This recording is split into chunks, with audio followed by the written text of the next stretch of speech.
नमस्कार दोस्तों, आज हम एक बार फिर से आ गए हैं अजगर बना पति नामक कहानी लेके। त्रिपुरा की एक पहाड़ी आंचल में दो सुंदर बहनें रहती थीं। उनके बालपन में ही उनकी माता का स्वर्गवास हो गया। उनके पिता अचाई यानी पुरोहित थे। उन्होंने पत्नी की मृत्यु के पश्चात दूसरा विवाह नहीं किया। उन्हें भय था कि वे माता उनकी पुत्रियों का ठीक ढंग से लालन पालन नहीं कर पाएगी। पिता के स्नेह दुलार में पुत्रियां पली बढ़ी। अचाई की आमदनी बहुत ही कम थी। वह झूम खेती के द्वारा आजीविका कमाता था। उसकी पुत्रियां भी पिता की परेशानी समझती थीं, अतः वे भी अपने पिता से अनुचित मांग नहीं करती थीं। वर्षा ऋतु में उनके कष्ट और भी बढ़ जाते थे। कई वर्षा से मकान की मरम्मत नहीं हो पाई थी, अतः बरसात का पानी घर में घुस जाता था। यूं तो उनका घर एक ऊंचे मचान पर था, पर पानी वहां भी पहुंच जाता था। एक दिन दोनों बहनें खेत से थककर लौटी। पूरे घर में पानी भरा हुआ था।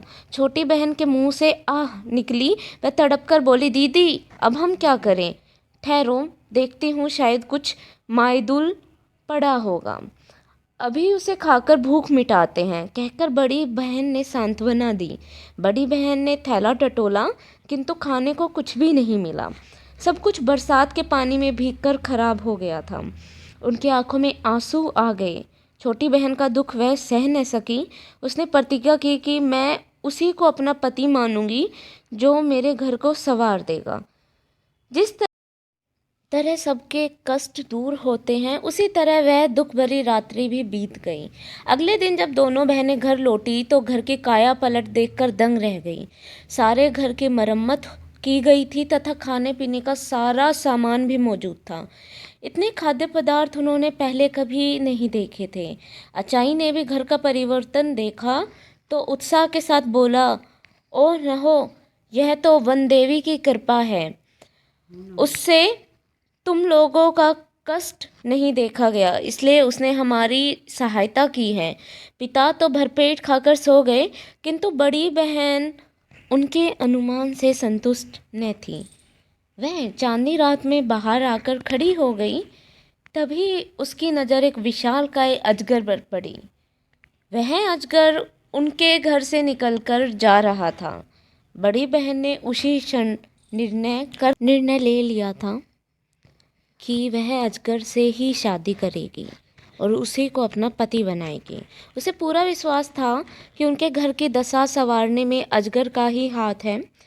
छोटी बहन के लाख समझाने पर भी वह अकेले खाना खाने नहीं बैठी।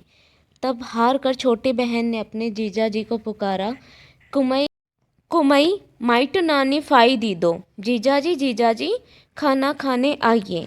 यह आवाज़ सुनते ही अजगर घर में आ पहुंचा। दोनों बहनें उसका विशाल स्वरूप से घबरा गई, किंतु वह शांति से भोजन करके लौट गया। यह क्रम काफ़ी समय तक चलता रहा। एक दिन अचाई को पता चला तो वह आग बबूला हो उठा। उसकी सुंदरी पुत्री एक अजगर को पति माने, यह उसे स्वीकार न था। जब बड़ी बेटी खेत पर गई तो उसने छोटी बेटी से कहा, तुम रोज की तरह जीजा जी को पुकारो। छोटी ने समझा कि शायद पिताजी उससे मिलना चाहते हैं। उसने फिर हाक लगाई, कुमई कुमई माइटा नानी फाई दी दो। अजगर जो ही मचान के पास पहुंचा, आड़ में छिपे अचाई ने तेज हथियार से उसके टुकड़े टुकड़े कर दिए। छोटी फूट फूट कर रोने लगी। बड़ी बहन ने जब अपने पति अजगर की मृत्यु का समाचार सुना तो वह काफ़ी ज़्यादा दुखी हो गई। कुछ ही दिनों में उसके मन में अपने पति अजगर के प्रति प्रेम भाव जाग गया। उससे वियोग की कल्पना से वह भयभीत हो उठी। बिना एक शब्द कहे वह नदी की ओर चल दी। छोटी बहन भी उसके पीछे चल दी। बड़ी ने आंखें बंद की और रोती रोती नदी के पानी में उतरती चली गई। बेचारी छोटी उसे पुकारती रही, मत जाओ दीदी, मत जाओ दीदी। बड़ी बहन जो ही नदी में उतरी तो सीधे एक राजभवन में पहुंच गई। जल के नीचे इतना सुंदर महल देखकर वह बहुत ही ज़्यादा दंग रह गई। प्रवेश द्वार पर उसका अजगर पति स्वागत के लिए खड़ा था। उसके बाद वह सुखपूर्वक रहने लगी।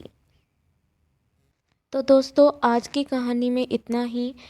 आशा करती हूँ आपको ये कहानी अच्छी लगी होगी। धन्यवाद।